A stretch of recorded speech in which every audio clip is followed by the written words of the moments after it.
So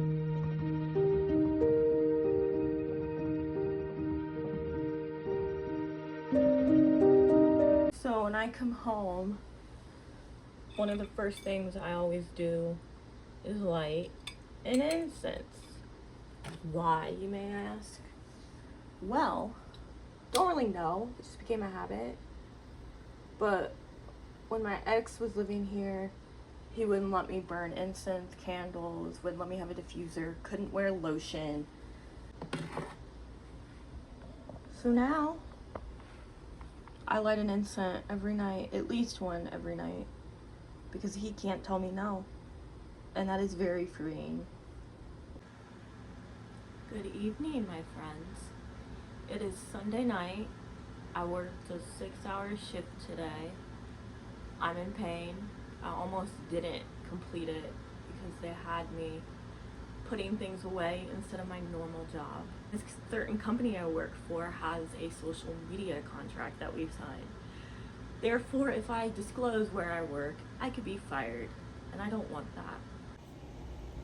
I'm not even here to lie to you.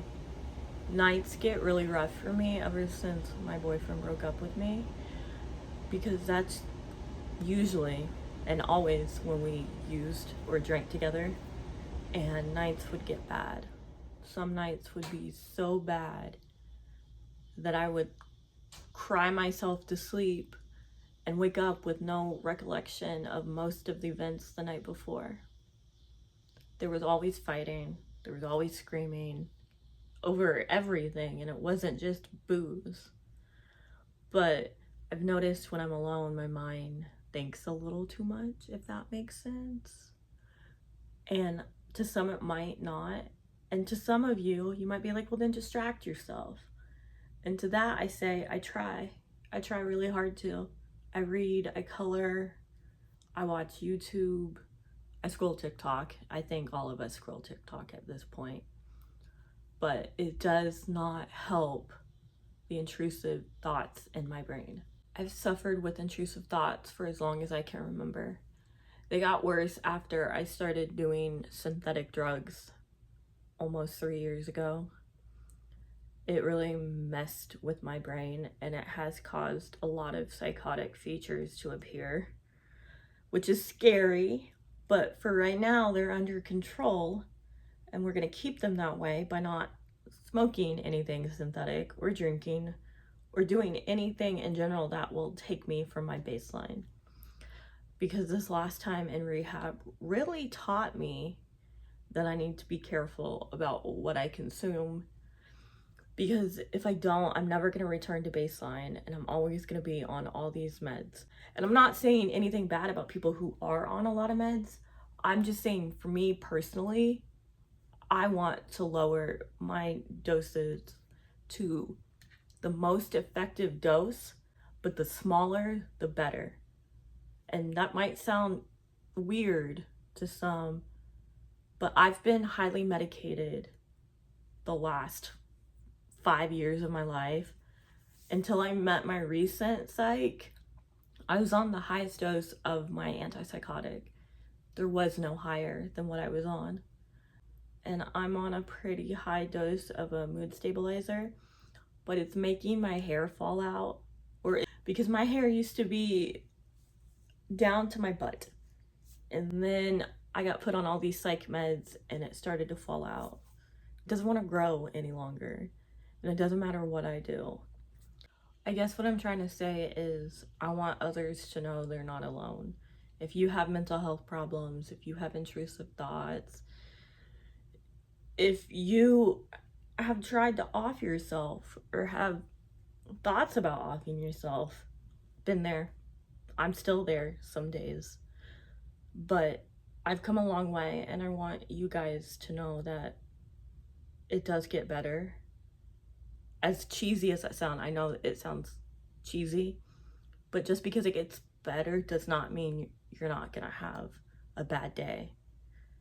And when the bad days come, you have to baby yourself and take extra care of yourself, and you got to realize that it's not gonna last forever, and that you are strong enough. You are very strong. You are so strong, and I promise you, you can overcome anything. I never thought I'd hold the job I had for 3 years, because before I went to rehab the first time, I was getting fired every 6 months or quitting. I got fired from my dream job for being on drugs. That's how bad it got. But you know what? It also got better. Rehab sucked. I mean, what rehab wouldn't suck? But I came out stronger, and I came out realizing that the bad days do not last forever. And the sun will rise, and we will try again tomorrow. I'm a certified grandma. I live here alone with my thoughts. So my current issue is trying to figure out what I'm gonna have for dinner, because I have no willpower to cook. I have no willpower to figure out what I want to eat, but I'm also broke, so I can't DoorDash. So that is the current dilemma. I think I know what I'm gonna do, but for dinner, and some of you are gonna call this not dinner, but it's girl dinner, breakfast essentials. And best part is, it's kid taste approved. Well, if a 3-year-old would eat it, then I probably would. But if a 3-year-old wouldn't eat it, I probably wouldn't, because I have an eating disorder called ARFID. So truthfully, I think this is better than Lactaid non-dairy milk.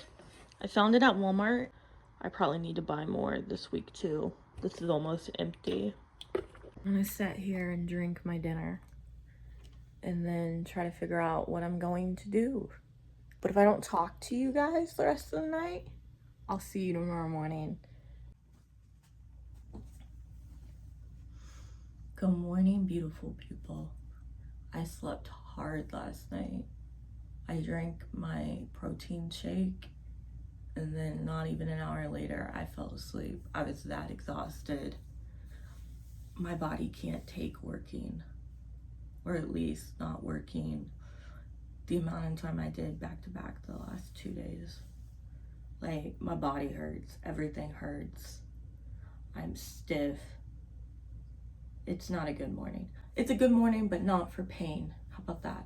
Every day is a good day, but right now I'm struggling with pain and fatigue, and everything hurts. And I don't know what to do about it, because this is an everyday thing. So we vibe. Today we're just gonna vibe and see what happens, because right now I don't know if I can even leave the house. I'm in that much pain.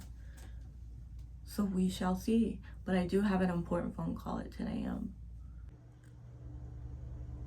Hello. Ignore my red eyes. Just found out I could potentially be fired Wednesday because of paperwork that did not get done while I was in rehab taking care of myself. So that's fun, trying to figure that out. But if I don't and I get fired, I guess I get fired at this point. Maybe it's for the best. That's all I'll say about that subject, because it's complicated. But anyway, I've decided to calm down. I'm gonna color. I don't know what I'm gonna color out of, but I've done a lot of them. Not in this one. This was my first one. Some of them are good, some of them are not. I just got those new markers before I went into treatment. So some of these pages look really good, and some of them don't because of my old markers. Flip through these and figure out what I want to color, and then I will show you and come back. This is the page we're going with, and this is my color palette, and those are my markers. I found them on Amazon, and I'm truly in love with them. They're brush tip, and they were less than $50. So go me. I'm gonna color this, and I'll come back and show you. This is our final result. Some mushrooms with some white highlights. Not mad at it. My frown turned upside down. That call I had went really well. Really, really well, and I'm so thankful for that. Like, words cannot describe how thankful I am for that. So that relieves some stress.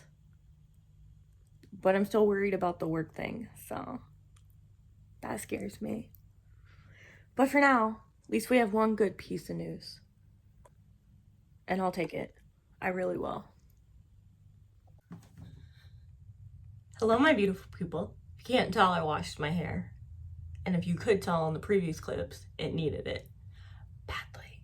But I thought I'd show you what I put in my hair after I shower, because curly hair, and you have to be careful with it. So first is the Shea Moisture Jamaican Black Castor Oil Strengthening and Restore Leave-In Conditioner. And truthfully, this has saved my dry hair. Really love it. And then, I love this so much, I got the big thing of it. This is the Coconut and Hibiscus Curl Enhancing Smoothie by Shea Moisture. And then, gel. This is Curl Shaping Cream Gel by Carol's Daughter. I love this, but this is expensive and it's almost gone. That's what I use in my hair. And I like it. It doesn't dry it out. And the curls are actually really pretty. So when this dries, you'll see what I mean. It's probably a good thing I don't work tomorrow because I just slept for like 3.5 hours. Didn't mean to do that. I turned on YouTube and I laid down, and at some point it knocked me out. But I feel better, like physically a little bit better. The pain is a little bit better. Mentally, I don't know.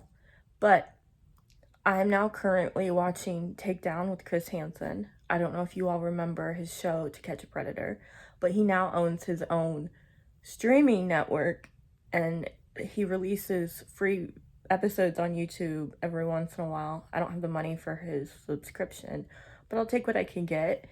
His videos have always made me feel safe, and it makes me feel good that somebody like him is out there catching predators. I think what he does is amazing, and if I could support his network, I would. It's been a little bit, but I figured out my YouTube intro, and if everything goes right, you should see it at the beginning of this video. But I just talked to my father. It was a good chat, but I think I'm gonna end the vlog here because it's getting kind of long. Thank you all for watching. I don't know what's to come on this channel, but if you have any suggestions, please leave them below. I'm willing to try to accommodate anyone and see what we can do. But have a good day, night, afternoon, y'all. I'll see you in the next one.